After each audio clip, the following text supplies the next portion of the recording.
comme nous sommes chassaka image, la vérité, nous avons un pays à protéger. Nous sommes un sénateur à vie, c'est-à-dire à cause de la fonction souhaitée. Si on vous pose des questions, votre village c'est quoi? Et vous nous amenez donc à Israël. Vous êtes congolais.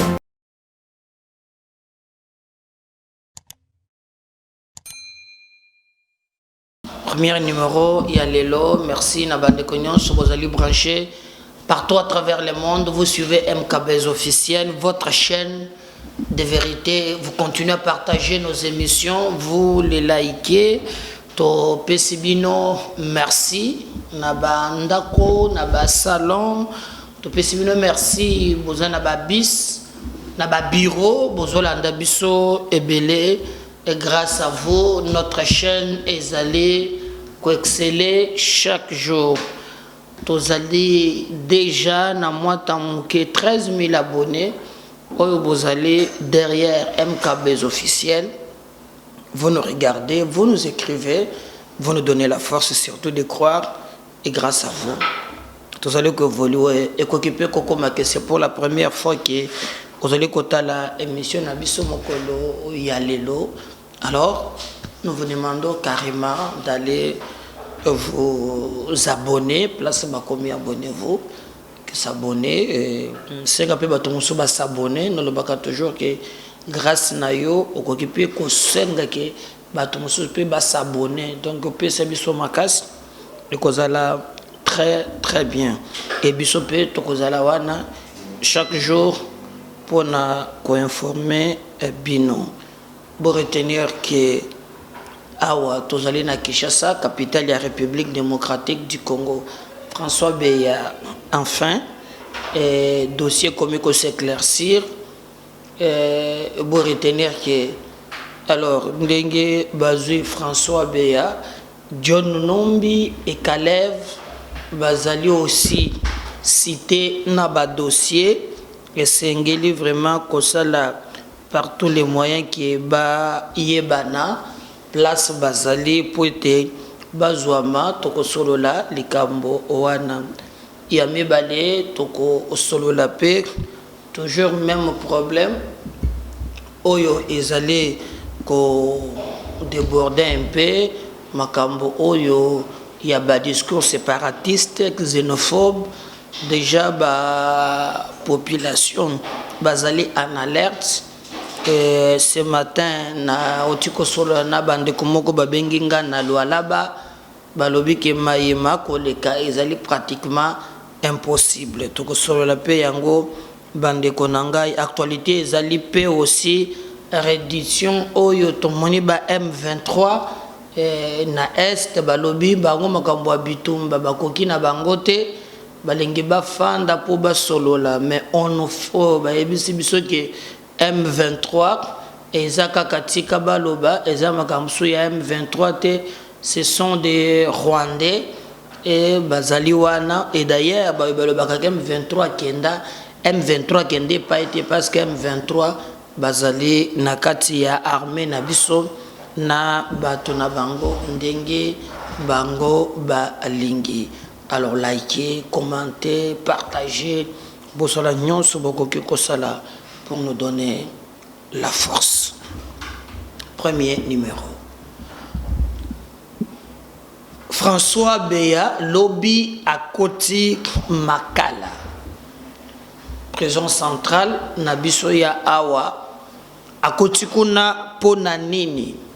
Boyebi qu'il a passé même plus d'un mois. Oyo Azali ko se retrouver na Ngambo. Oyo ya Aner. On a reproché beaucoup de choses à François Beya, bande kumusus, oyo akangamaki na bango, baye bazali ba militaire, bao bakeye na prison yandolo, parce que toyoka kia ba musolo baki o depuis bakangi François Beya, bakangi kakaye moko, ndenge nini kakaye moko boye na boye. Mais là, Esengeli Boye Bake et François Beya Bakangi Kaka, yé mon côté, un bon nombre pays il y a ba militaire au bakanga kim na bango ensemble bango bakei bakomi na prison ya Ndolo. Je crois que auditorat militaire a s'occuper na dossier na bango. Alors tout le monde qui bat tu y a ba droit de l'homme, tout le monde qui ce qui va collectif et bien qui a Free François Beya o Akage Batinde Liboso ya juge naturel naye beaucoup de commentaires.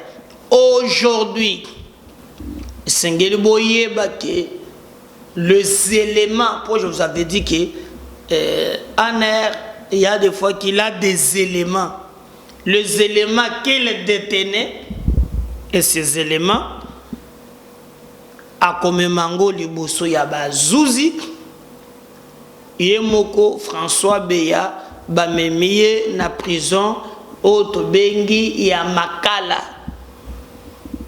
monyeza kaka moi remise et reprise kamera pa kenda kikuna ni kamera kota kikuna na croix na moi logo ya pembe na kati. Alors aujourd'hui François Beya a côté, mais il n'est pas encore condamné. Malgré Kokota Naye, il n'est pas encore condamné. Aleki si moi koleka na logo ya ba aner ba longoli maintenant batindie na Makala poete maintenant ba zuzi ba fan de la lekambo naye. Basoda ope bazalaki naye na nzela moko bango bake na Ndolo et comme sikoyo ba fixé affaire, c'est ce que je disais toujours bandaka na lobaki, ça ne sert à rien de crier oh tozolinga basemse, non, il y avait quelques préalables parce que dossier ezalaki tellement sensible que moyen basala autrement ezala kité et bonga ki bazwa ba élément oyo bango bazui. Maintenant que le service des éléments batindie na Makala afin de nikuna, maintenant dossier proprement dit liboso ya zuzi na ye naturel et kozala. Moi c'est ce que j'avais plaidé na lobaki bamsu bamonaki likambo ya liberté provisoire bapesa kaye nanda kunaye, et je vous avais dit o babenga kaya jurisprudence ezalaki ya Delphin Kayimbi. Delphin Kayimbi, vous connaissez dans quelles conditions Akoufeli Tilelo, personne ne peut nous dire exactement ce qui s'est passé. Alors, je crois qu'ils ont pris des précautions pour nakoyeba que na Makala bisika batindie manso makoleka ndenge longoban, parce que oyebi bato le collaba François Beya, tout ce qu'il a fait toute sa vie, il n'a que fait travailler dans des services. Il a collaboré dans le pays ébélé. Vous l'amenez en prison, rassurez-vous, dans les conditions. Est-ce que la sécurité est allée vraiment bien contrôlée? Nous ne devons pas revenir na baka oya ba Delphin Kayimbi si le lo ezalaka monstre et yebanaka te nini eleki réellement ezalaka monstre ti lelo et yebanaka te nini eleka ezo yebana te le biso pe tokoki kokota na schéma wana te.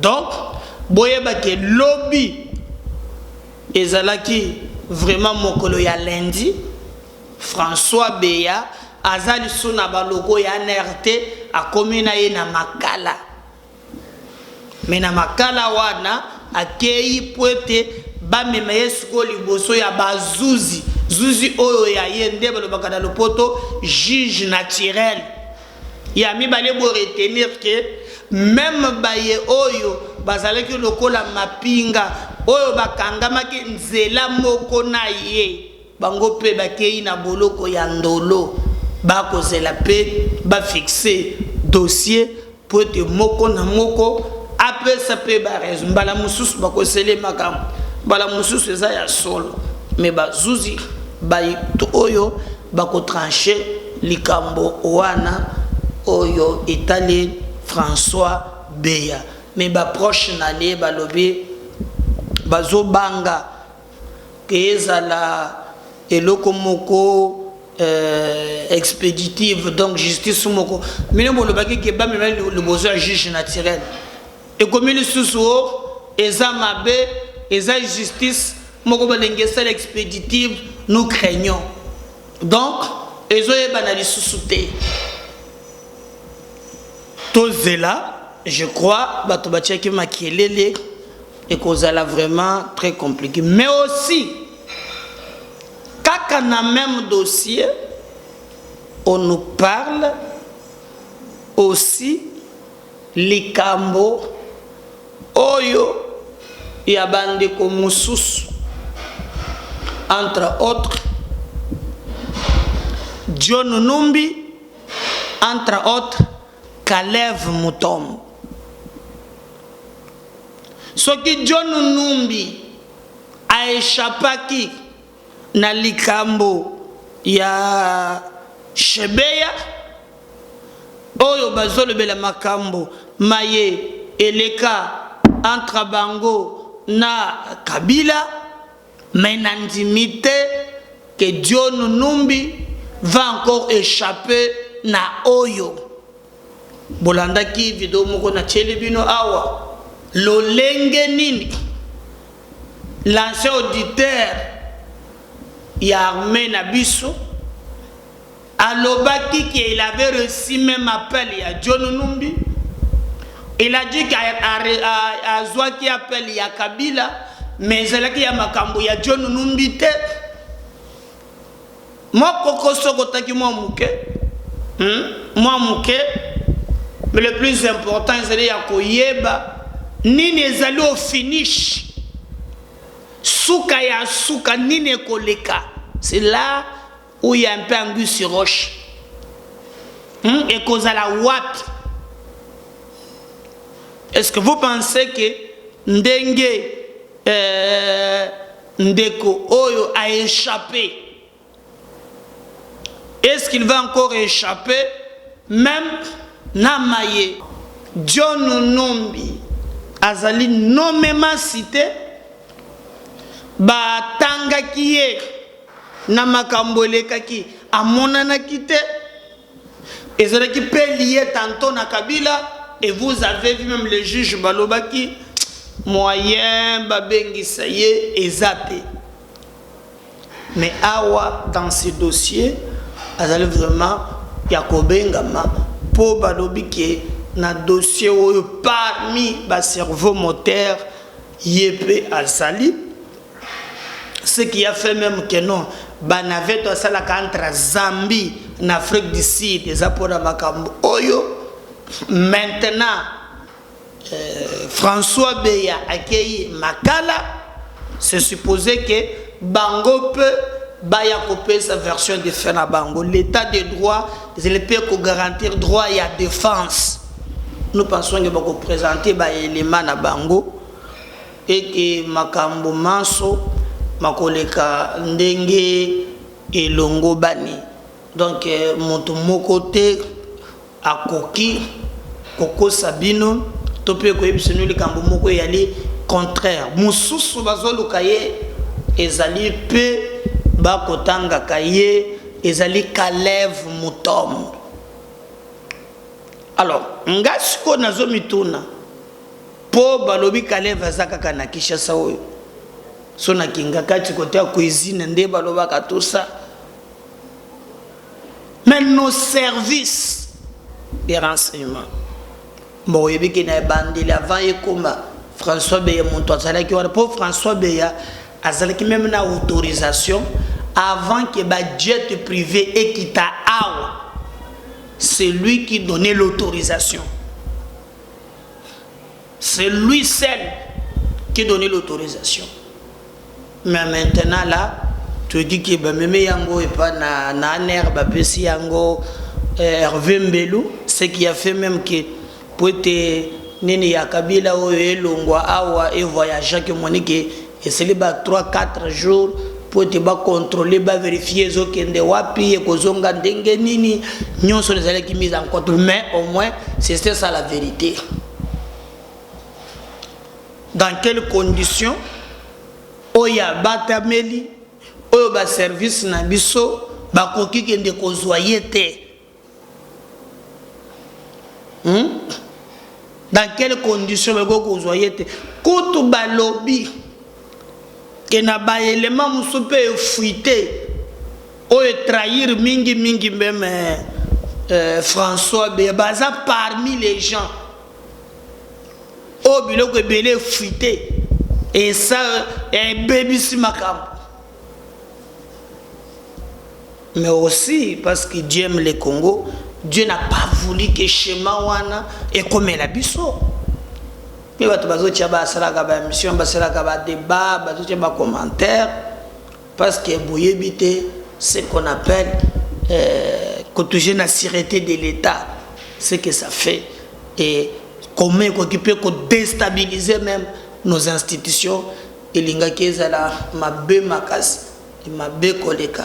C'est pourquoi biso tolobi io ezala Caleb ezala John Numbi ezala François Beya oyo a comploté contre Mboka baluka bakangaye oya kozala innocent na bango nyonso wana justice eyeba na koakite ye pamba te tolobaka toujours justice ya solo ya malamu yango nde tombolaka nkita ya mboka yango nde esalaka makambo eleka kitoko soki dans un pays justice eyalaka lisusu te mboka wana eyali apele na disparition za su mboka te za su république te fokolokela yango kombo mosusu.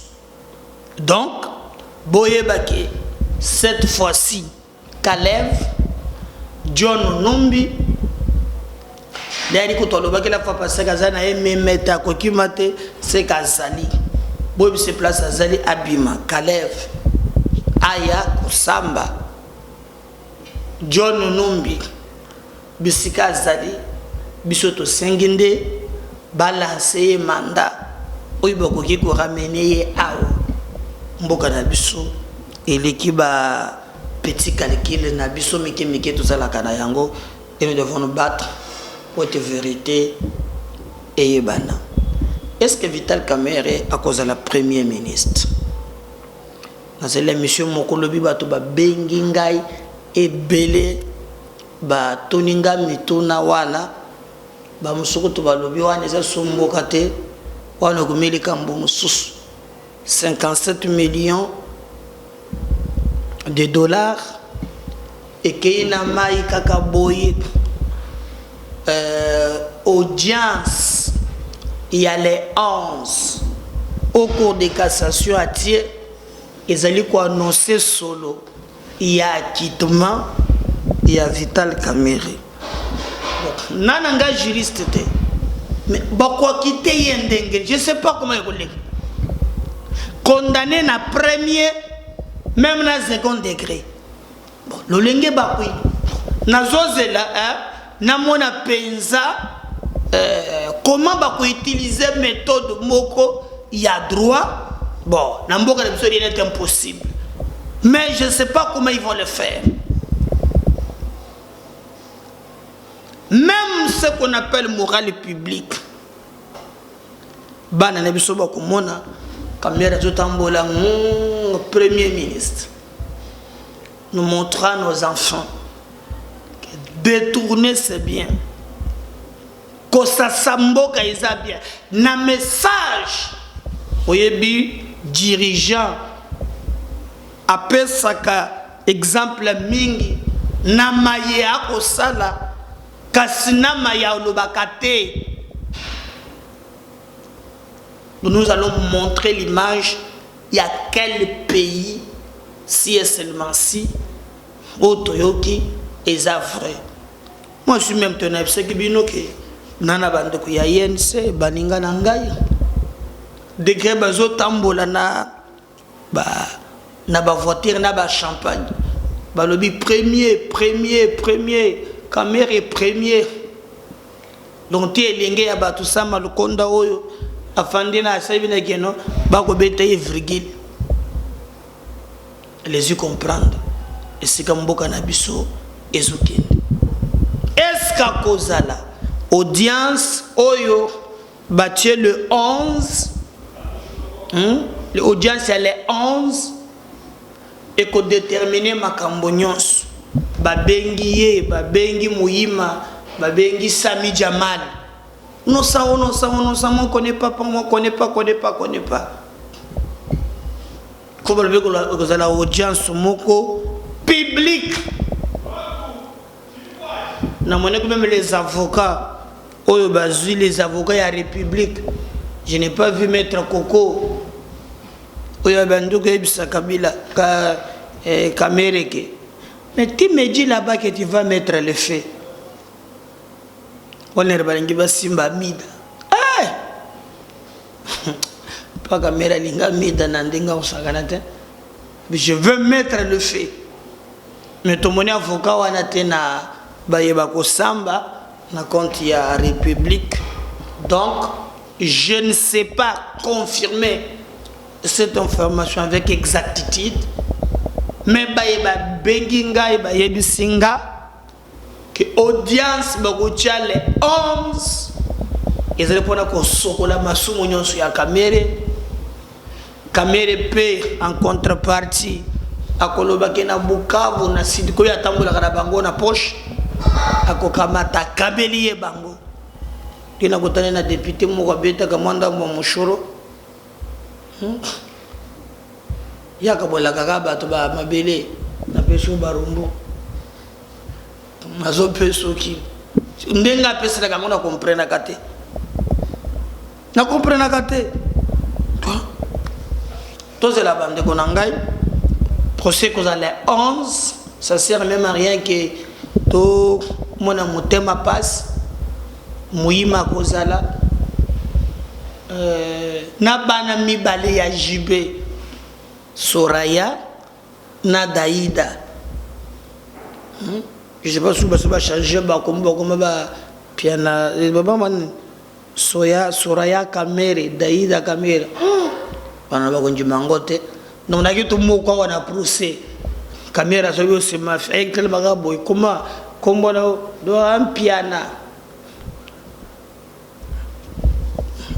faut que ndana papa na bango na Dubai tagenda ko beta concert na ye donc attendons voir maintenant mokolo ya les 11 de procès et kozala mais l'INC balobi ke Kamera kozala acquitté baton so balobi ke akozala premier ministre nyonso bazana qui dit bakosutuka et d'ailleurs bon mon secrétaire général il y a oazala qui ancien secrétaire général pour Billy moto remplacer mazal actuel ministre ya budget lo lengenini a Kitaki lo lengenini azana Bukavu na mona komini na place boyo bakomi pont Mama Denise Nyakero ministre budget telemi ata Alexis Moussapi alors il y a les amboga ya TikTok donc chodile binjiboy ou beti planayo ofandi kimia donc nous on attend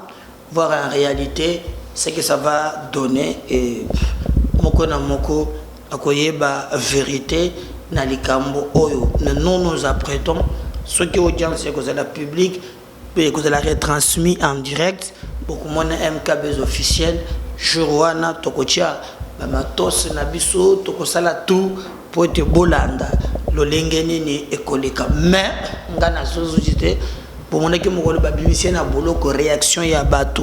Attendons voir ce qui va arriver si lui aussi va tergiverser et continuer de copier sa bateau. Pas si Bandeko Unangai. Mais je vous demande toujours une chose, de continuer toujours à partager nos émissions, de continuer à les liker, de nous faire confiance pour te biso tokoki alors jamais kobosa na bino ata mokolo moko ote.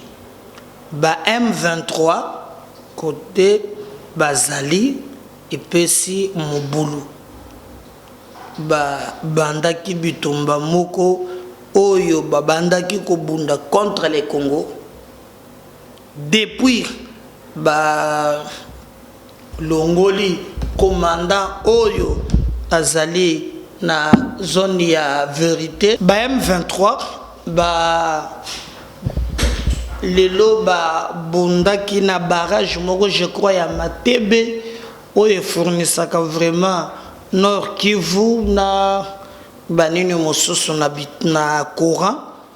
Alors ces inciviques ba dongolomis wana bayaki lelo penza po ete bameka kosala ba blague basalaki mais bakutani ki na bandeko baza wana babeti bango ba reculer lisusu davantage et que armée na biso zali ko contrôler bisika wana. Ce qui est vrai, il faut retenir que M23 banda ba sololana kabila bazwa défaite batikala kolongwa na mboka na bisote. Vous avez vu mime je crois que bakolakisa bino bilimo ko na tshele bino mokolo wana o mona na mboka na biso mutu moko et puis la technique ya ba Rwandais bageko ko mutu un Rwandais batinde soki na Équateur aye koli lingala ya makasi wana na mbunjana waza congolais solo donc baza mayele ya infiltration moko barande konjuma te eteleka bazoka yo mula zolo oh non muto bakangi wana il s'est marié na mwasi ya Kasai poto yoka abali mwasi ya Kasai oh muntu bazolo baso taliye elongi na embunza Rwandais ya Coca-Cola komata ko kitate Rwandais tout fait mais beaucoup mona mboka nini otozali même quand les gens parlent muntu ami présenter ceux qui major ceux qui colonel mazana ba garde bazo battre la paye apesa ka pe ba communiquer na apesa ka wana ozomona ki ezali kambu ya kokambu.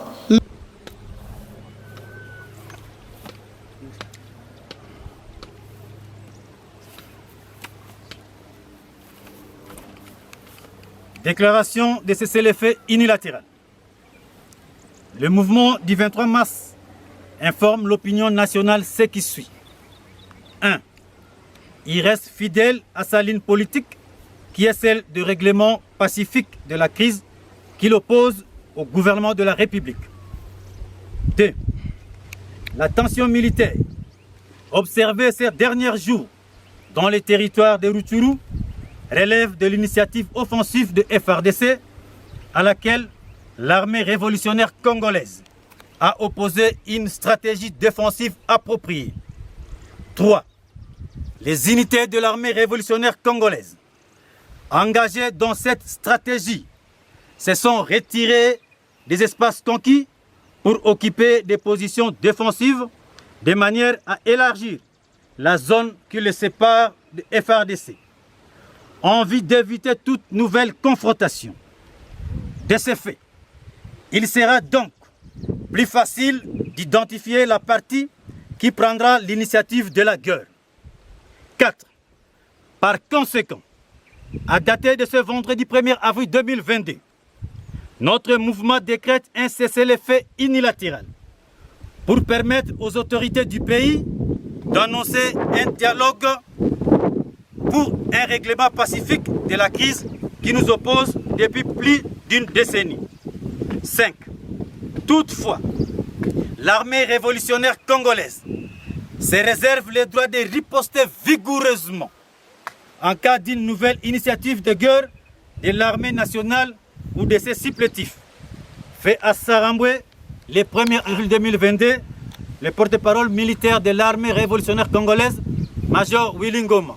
Je vous remercie. Mais au moins, bravo na ba forces armées mboka na biso, non musalo bango ba sali, bandeko wana ya mutema mabe ba beteni ni kao, ba ko susu ko sala oyo bango ba mesana ko salate et clairvoyance ezali makas surtout na ndenge ba changer commandant na biso oyo azalaki ya ba opération lokola ba longolier batie mosusu tozomona ke makambo makokende malam et nos forces armées, la force de la République démocratique du Congo bazana ndingisa ya kolanda ba miyibi topé ba dongolomi soana. Mais regardez par exemple ce qui to bundisi bato oyo te, ce qui to derrière nos forces armées te eloko ya malonga et ko salema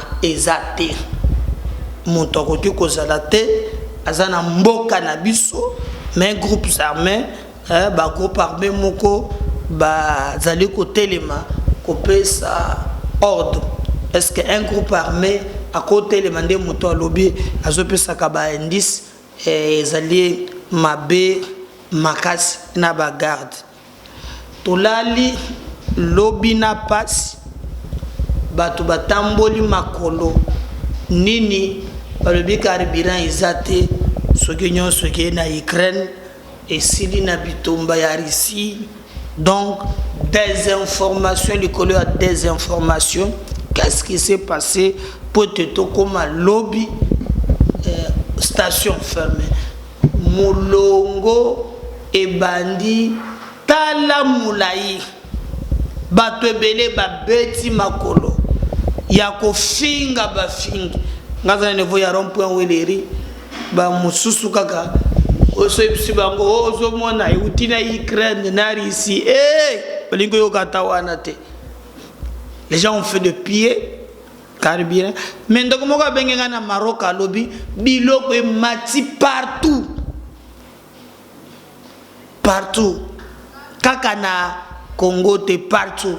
Ce matin d'ailleurs Sénégal, le président sénégalais a sengi peuple na Sénégal, bazala quand même ba côté les ma pote ba bundisa likambo wana ndenge aliko kende na mayema kotala makambo ya biloko na wenze. Même na Sénégal, président na bango azali ko alerter.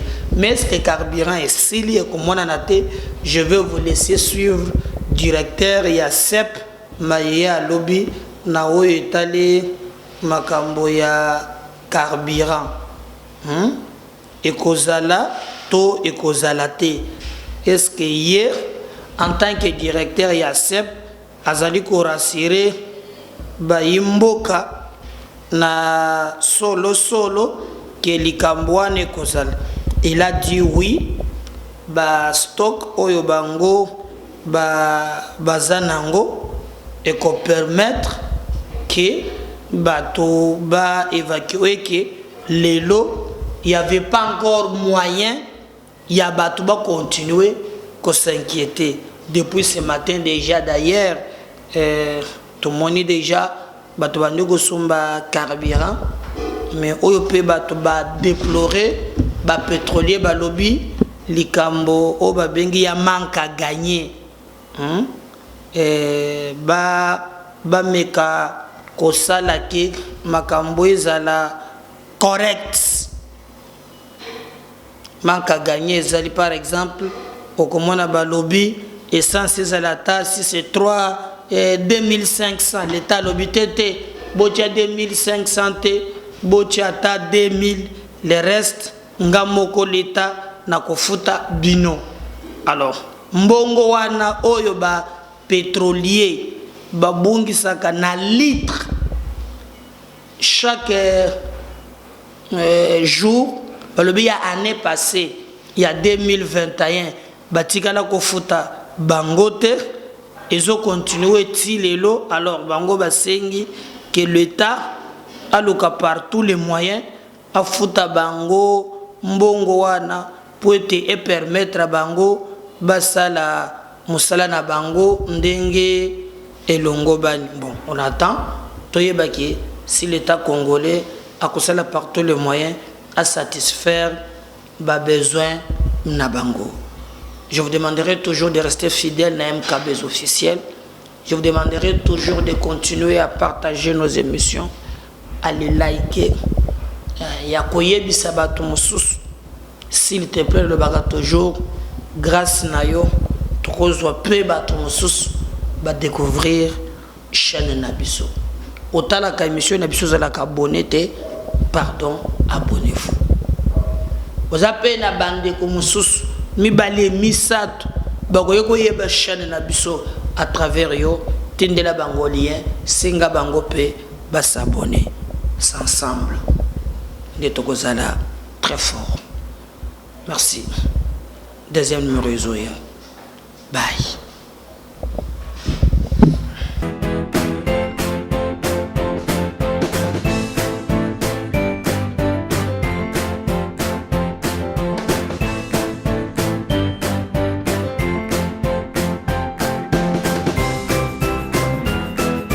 Comme nous sommes chassaka image,